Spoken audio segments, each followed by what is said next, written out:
भारत के टेलीविज़न जगत में जब भी महाभारत सीरियल पर बात होती है तो एक एक किरदार में जान फूंक देने वाले सारे के सारे महान कलाकारों की छवियां आंखों के सामने आने लगती हैं। लेकिन इस टीवी सीरियल में ऐसे कलाकारों ने भी काम किया था जिन्हें आज भी बहुत कम लोग पहचानते हैं।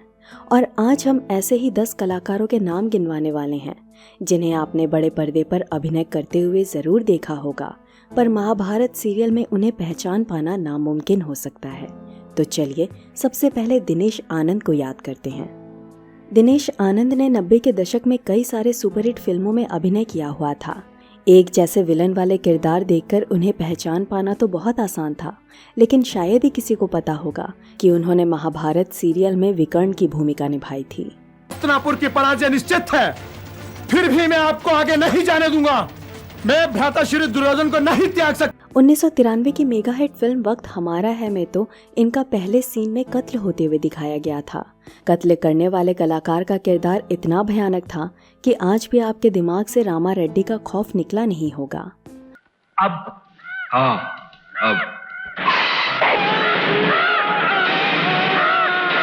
आज दिनेश आनंद इस दुनिया में तो नहीं है, लेकिन उनकी बेटी अंजलि आनंद आज के दौर की जानी मानी अभिनेत्री हैं। अगला नाम किरण जुनेजा का है। महाभारत सीरियल में किरण जब गंगा के किरदार में दिखी तो किसी को भी पता नहीं था कि आगे चलकर उनकी शादी मशहूर फिल्मकार रमेश सिप्पी से होगी। जी हाँ, किरण जुनेजा रमेश सिप्पी की दूसरी पत्नी है। महाभारत सीरियल में गंगा का किरदार चाहे छोटा क्यों ना हो, लेकिन इसी किरदार के इर्द गिर्द महाभारत की कहानी घूमती है। तुम बहुत थक गए हो, अब विश्राम पर तुम्हारा अधिकार है। किरण जुनेजा हमेशा से टीवी सीरियल वाली अदाकारा रही थी, लेकिन बीच बीच में उन्हें बड़े पर्दे पर भी अभिनय करने का मौका मिलता था। बुनियाद और ये जो है जिंदगी जैसे मशहूर धारावाहिकों में भी किरण जुनेजा ने बड़े कमाल के किरदार निभाए थे। अब नंबर आता है रासिक दावे का। इनका चेहरा अनजाना जरूर हो सकता है, लेकिन इनकी बीवी केतकी जोशी टीवी और सिनेमा जगत की बड़ी हस्ती हैं। वहीं उनकी सास सरिता जोशी भी पुराने ज़माने से फिल्म जगत में काम करते आ रही हैं। महाभारत सीरियल में उनके किरदार की बात करें तो बहुत ही कम लोग जानते हैं कि उन्होंने भगवान कृष्ण के पिता नंद का किरदार निभाया था। महाभारत के बाद तो टीवी सीरियल की लाइन लग गई। ब्योमकेश बख्शी और एक महल हो सपनों का, इन दोनों सीरियल में उनके द्वारा निभाए गए किरदारों को अक्सर याद किया जाता है। बता दूं कि रासिक दावे पेशे से वकील हैं और 70 के ज़माने से गुजराती थिएटर में सक्रिय थे। दुर्भाग्य से आज के वक्त रासिक दावे इस दुनिया में नहीं है। 29 जुलाई 2022 को ही उनकी मृत्यु हो चुकी है। अब अगले किरदार की तरफ बढ़ते हैं। क्या आपको पता है कि महाभारत में संजय का किरदार किस कलाकार ने निभाया था? वे थे ललित तिवारी।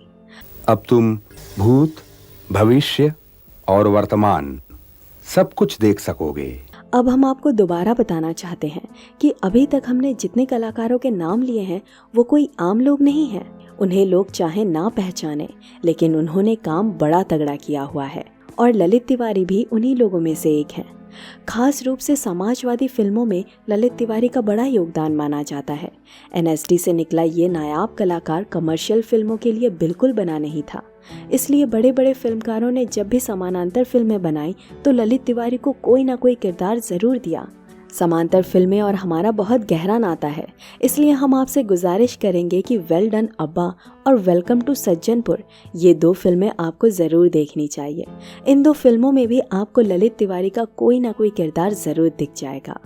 अब जरासंध का किरदार निभाने वाले राणा जंग बहादुर की तरफ ध्यान देते हैं। फिल्म इतिहास की एक मशहूर कॉमेडी फिल्म धमाल में जब ढाबा वाला सीन आता है तो उस सीन के किरदार को देखकर शायद ही किसी ने पहचाना होगा कि ये वही कलाकार है जिसने महाभारत में जरासंध का किरदार निभाया था। ज्ञान होता कि तुम कृष्ण हो तब भी मैं द्वंद्व युद्ध के लिए भीम को ही चुनता, क्योंकि द्वंद्व तो बराबर वालों में ही होना चाहिए। आज उनका चेहरा कॉमेडी वाले किरदार के लिए पूरी तरह से फिट बैठता है, लेकिन पहले ऐसा नहीं था। वे भी बाकी कलाकारों जैसे नॉर्मल अभिनय करते थे। लगभग 50 साल से काम कर रहे राणा जंग बहादुर पंजाबी फिल्मों में अधिक लोकप्रिय हैं। अगली बार उन्हें आप किसी फिल्म में देखोगे तो हमारी वीडियो ज़रूर याद कीजिएगा। अगला कलाकार है शविंदर महल। महाभारत सीरियल में ऐसे बहुत सारे कलाकार थे जिन्होंने एक से ज़्यादा किरदार निभाए थे, लेकिन शायद ही किसी ने शविंदर महल को 2 बार नोटिस किया होगा। जी हाँ, इन्होंने भगवान शिव के अलावा परशुराम की भूमिका भी निभाई थी। हम सभी कुछ जानते हैं, फिर भी जब भी कोई भक्त हमसे कुछ कहता है तो हमें बड़ा आनंद मिलता है। राणा जंग बहादुर की तरह शविंदर भी हिंदी से ज्यादा पंजाब में लोकप्रिय हैं, लेकिन इनकी फिल्मोग्राफी में पंजाब से ज्यादा हिंदी फिल्में दिखाई देती हैं। अब रज़ाक खान को याद करते हैं। इनका नाम सुनकर इनकी तस्वीर आपके दिमाग में आई होगी, लेकिन जरा रुकिए, ये वाला महान कलाकार महाभारत में कहाँ था? ये सवाल आपके दिमाग में भी आया होगा। जी हाँ, महाभारत सीरियल में इन्होंने काम नहीं किया था, लेकिन हम तो ये वाले रज़ाक खान को याद कर रहे हैं। महाभारत सीरियल में इन्होंने घटोत्कच की यादगार भूमिका निभाई थी। जब परिवार संकट में था तो आपने इस सेवक को युद्ध में भाग लेने का आदेश क्यों नहीं दिया? मैं मानता हूँ। जब भी रज़ाक खान का नाम सामने आता है तो एक जैसा नाम होने के चलते दूसरे वाले रज़ाक खान पर नजर चली जाती है।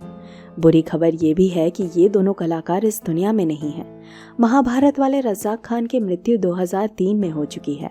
महाभारत सीरियल करने के बाद उनका गंजा सर काफी लोकप्रिय हो चुका था। इसके चलते उन्होंने गंजा रहकर अभिनय करने का निर्णय लिया हुआ था। अगला नंबर बड़े ही खास कलाकार का आता है। वे कुछ मात्र कलाकारों में से एक हैं जिन्होंने रामानंद सागर वाली रामायण और बी.आर. चोपड़ा की महाभारत, इन दोनों सीरियल में काम किया था।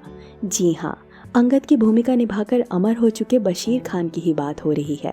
लेकिन बशीर खान को इतनी लोकप्रियता क्यों मिली? दरअसल रामायण में अहंकारी रावण का अहंकार तोड़कर सारे राक्षस गणों में अंगद एक प्रकार का भय स्थापित कर देते हैं। इस प्रसंग के लिए बशीर खान ने अंगद का किरदार जिंदा कर दिया था। साथ ही बहुत ही कम लोग जानते हैं कि बशीर खान ने श्री कृष्ण इस सीरियल में भी अभिनय किया हुआ था।